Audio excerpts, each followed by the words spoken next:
30 सप्टेंबरला नवी मुंबई विमानतळाचं पंतप्रधान मोदींच्या हस्ते उद्घाटन. मोदींच्या दौऱ्याच्या अनुषंगानं केंद्रीय सुरक्षा दलांकडून हालचालींना वेग.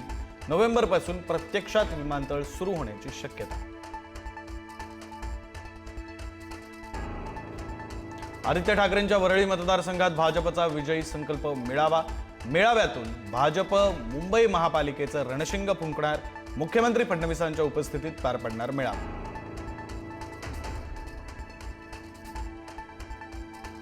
हैदराबाद गॅझेटच्या अंमलबजावणीला मान्यता देणाऱ्या GR विरोधात आव्हान याचिका. राज्य सरकारच्या अधिसूचनेला मुंबई उच्च न्यायालयात आव्हान. लवकरच नियमित सुनावणीची तारीख निश्चित होणार. सोलापुरातील ओबीसी एल्गार मेळाव्यामध्ये मराठा आरक्षणाचा GR फाडला. ओबीसी नेते लक्ष्मण हाकेंसह ओबीसी नेत्यांनी GR फाडत व्यक्त केला निषेध.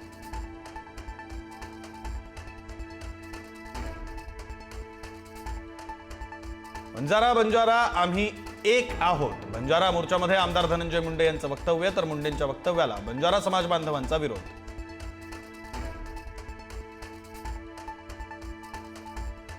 आज राज्य मंत्रिमंडळाची बैठक. बैठकीमध्ये राज्यात पावसामुळे झालेल्या नुकसानाचा आढावा घेतला जाण्याची शक्यता. कांदा दराबाबतही चर्चा होण्याची शक्यता.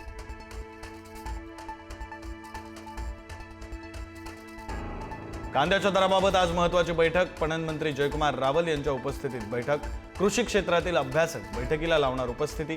कांद्याचे दर कोसळत असल्यानं शेतकऱ्यांमध्ये तीव्र नाराजी. अहिल्यानगर बीड परळी रेल्वे मार्गासाठी राज्य सरकारकडून 150 कोटींचा निधी वितरित.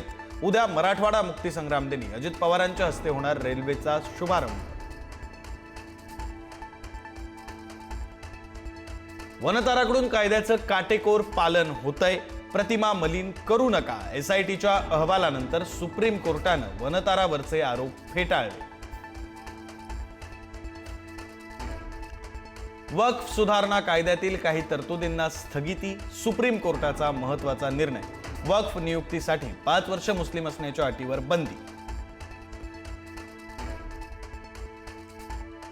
सरकारची थिंक टँक असलेल्या मित्राच्या सल्लागारपदी अंजली दमानिया यांचे पती अनीश दमानिया. अनीशजींचं आर्थिक विकास क्षेत्रात मार्गदर्शन लाभणार. रोहित पवारांचं ट्विट. तर यासाठी कुठलेही पैसे घेणार नसल्याचा अंजली दमानियांचा खुलासा. ट्रक ड्रायव्हर अपहरण प्रकरणात आता पूजा खेडकरच्या वडिलांचं नाव. दिलीप खेडकर आणि प्रफुल्ल साळुंखेनं अपहरण केल्याचं निष्पन्न.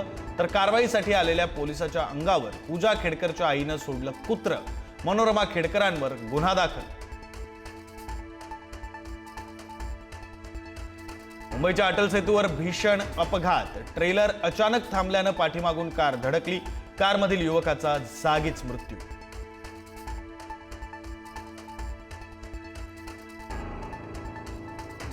आजपासून धावणार ई-बाईक टॅक्सी. पहिल्या 1.5 किलोमीटरच्या टप्प्यासाठी किमान भाडं 15 रुपये. त्यापुढे प्रति किलोमीटर 10.27 रुपये आकारले जाणार.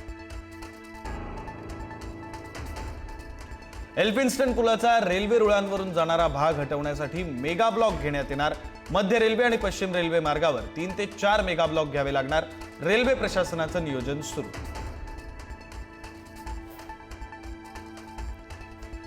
आळंदी ते पंढरपूर पालखी महामार्गावर हडपसर ते दिवेघाट आज सकाळी 11 ते 2 बंद राहणार. रस्ते रुंदीकरणासाठी मार्ग बंद. पर्यायी मार्गाचा वापर करण्याचं आवाहन.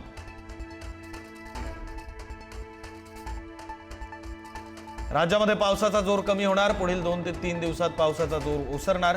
मध्य महाराष्ट्रासह मराठवाडा विदर्भामध्ये पावसाच्या हलक्या सरी कोसळण्याचा अंदाज. बीडच्या आष्टीतील लिंबोडीत तलाव ओव्हरफ्लो झाल्यानं पूरस्थिती. पुरात अडकलेल्या नागरिकांचं हेलिकॉप्टरच्या सहाय्यानं रेस्क्यू ऑपरेशन. NDRF सैन्य दलाच्या माध्यमातून बचाव कार्य. बीडमधील शाळा कॉलेजांना आज सुट्टी. इन्कम टॅक्स रिटर्न भरण्याची मुदत 1 दिवसानं वाढवली. आज रिटर्न भरण्याचा अखेरचा दिवस.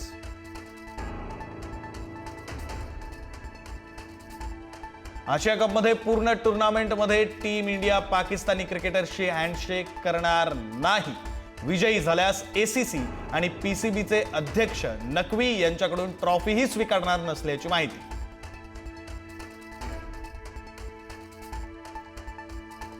सुप्रीम कोर्टाचे ज्येष्ठ वकील सिद्धार्थ शिंदे यांचं हृदयविकाराच्या धक्क्यानं निधन. वयाच्या 49व्या वर्षी दिल्लीच्या एम्स रुग्णालयात घेतला अखेरचा श्वास. आज पुण्यात होणार अंत्यसंस्कार.